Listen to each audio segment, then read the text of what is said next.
In some ways, Redwood City was a different town in those days. We were a very small community where you could walk downtown barefoot as a kid. Wonderful stores that you could go into where you could get anything you needed.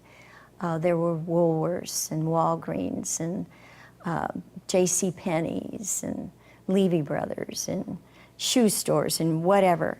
And it was very safe to walk down there. A number of family drugstores of families in Redwood City. There were lots up in with vacant lots. We bought a vacant lot for $7,900. An acre and a quarter. Looking at the downtown, I remember there used to be a penny store downtown, and now that's all changed. You know, I think the community itself, there's a lot more community involvement in the downtown thing, all the things they have at the courthouse. Tell us a few ways in which the town has changed. Good night. It's grown. It has grown. More traffic, definitely. No place to park wherever you go. And every town seems to have is all restaurants, nothing else anymore. And I don't know, they say change is good, but sometimes it's not so good. In some ways, we were a different church. For all the course of my time, it was quite large, obviously then, which really was the need to build the new church, because what's the parish hall now wasn't containing everybody, and they had 3 services, 8 o'clock, 9:30, which generally was the children's service, and then 11 o'clock. So they needed to build and expand, and they did. And of course, for a long time, the church was really quite a bit larger, and now it's quite a bit smaller again. And there were so many people coming to St. Peter's, sometimes they set chairs up in the aisles, in the aisle along, you know, the walls, when it was ever any big affair. There's a different atmosphere now where we were, if you belonged to a church, you pretty much went every week unless there was something, you were ill or there's something very special. But it seems as though the young people don't necessarily come every week. I mean, we consider them members and so on, but they don't come every week. Well, it was full. And there was a church store, and there were lots of things for the children to do. There was a children's choir. There was a couples group. We played bridge. We had progressive parties, progressive dinners where we had to, like rallies, where you had to find your way to the next house, which was a lot of fun. Joan DeBrine put those together. We had a volleyball team where men and women, where we played in a league. And that was a lot of fun. There were a lot of young people, but there were older people too. And the church store was a wonderful place with all kinds of things, books for children, but also some beautiful jewelry that was handcrafted. And we loved to eat, which we still do, and had lots of dinners and parties and fashion shows and whatever we could think of to get together. It was a kind of a close-knit group of old Redwood City people, many of the bankers and lawyers and the doctors, and I think of all the older people. And I think now it's become a much younger group that Well, that's only certain to be at times. make more noise at service than when we quiet ones were there. I think it's less formal. I think it's the service is less formal. The children aren't sort of kept in the pews with their parents and have to be quiet and so on. They certainly make much more noise now. Well, it's always in a state of change, I think. In what ways? Well, just the congregation changes, of course. And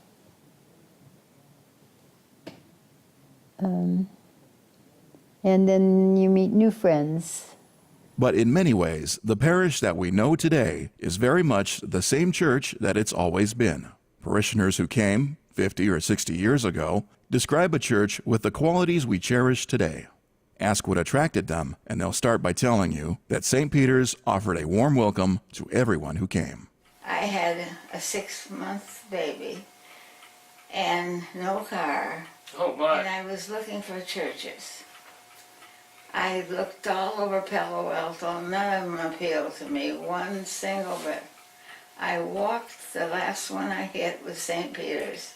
They weren't a church yet. It was way, way, way back. And I joined the church right then and there. So what was it that was appealing about St. Peter's? They welcomed me. They made me feel like I was something and that it would be nice to have me. Actually, my granddaughter, Stephanie, was baptized here. And that was the first time I entered the church, and I liked it.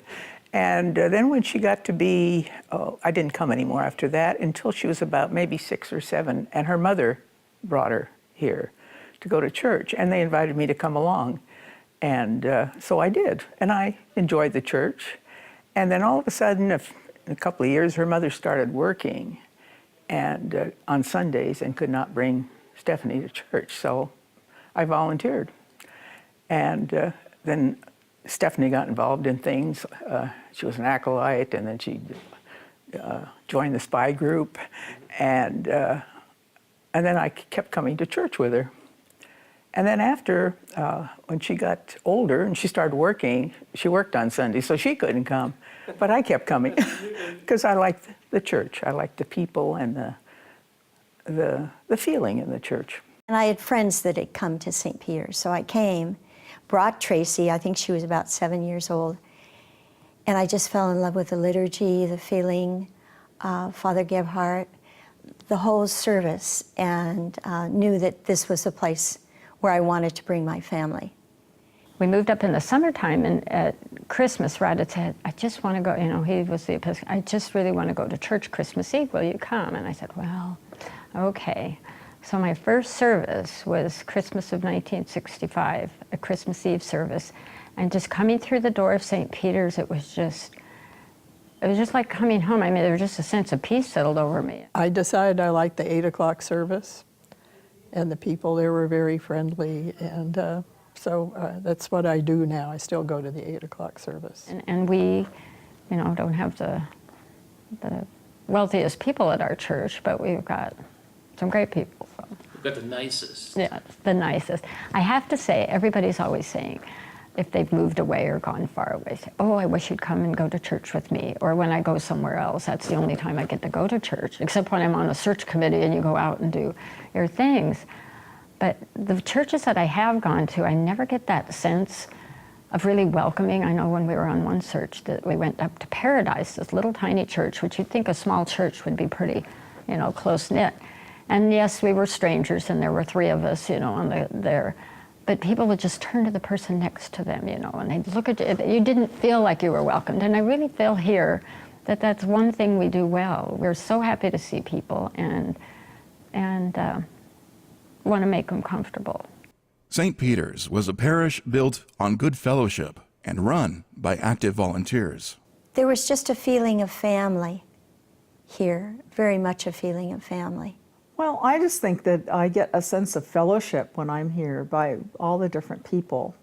And having a chance to really talk in coffee hour and get to know people on a different level, I think is also very, very exciting. That makes you feel a part of the group. And also, if you're volunteering in the church, that makes you feel that it's part of your, you own part of it, kind of. Oh, I don't know, I got involved, and I guess I've been a little bit of everything, been an usher, been a canvas manager, being, I think 3 terms on the vestry, and senior warden twice, Long way back, that seems like, isn't that? What else? I was treasurer for a while. No kidding. You know, the routine where you become a little too involved in church, and then it gives you an excuse for going in the background again. Well, I was of course, in the ECW, and we had a gift shop at the time that I came here. I think when we had the thrift shop, I think that was one of my enjoyable parts.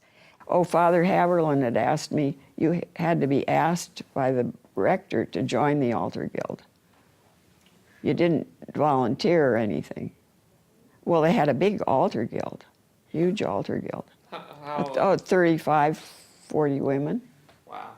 And you were on a week. Helen Murphy was my first one that chairman of the week that I was on. And anyway, there were at least five people on. And you didn't have a choice of which service you were going to serve at. You had to know how to do them all, in the church and in the chapel. And you did what you were told. You didn't say, well, I'm not going to work at 8 o'clock on Sunday. If that was the way it was, that was the way it was. It was very regimented. And that was okay. You knew all that when you went in, so.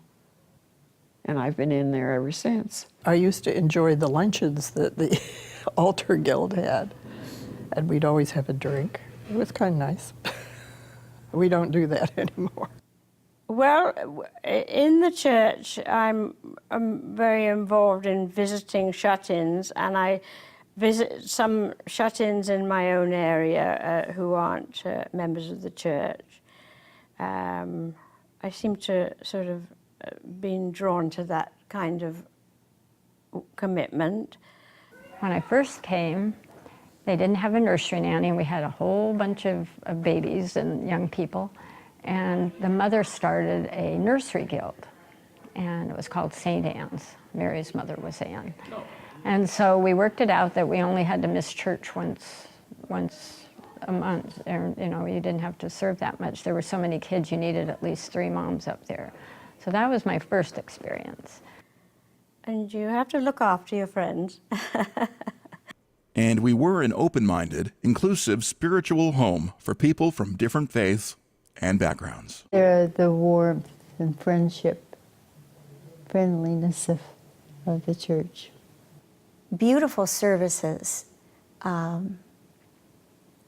One I remember after Christmas where we all had candles, and it was sort of like the light of the world from the book of John. I tried several churches after I started going with Stephanie here in the beginning, and with her mom too.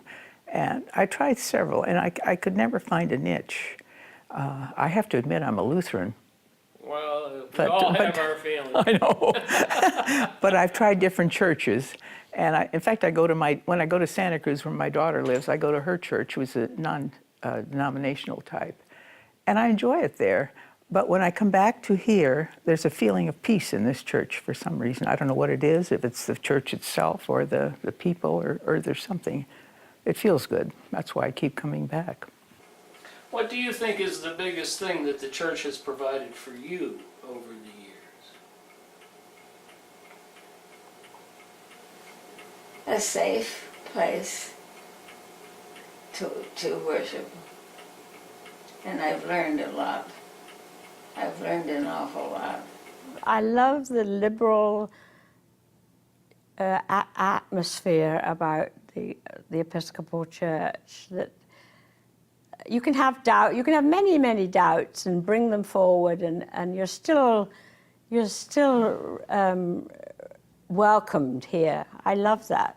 And then talked to Chip, who lived across the street from me, and thought, I have to come back. And it was like coming home. I loved Good Shepherd. I did a lot of work up there. But this was home. So it was a good feeling to come back.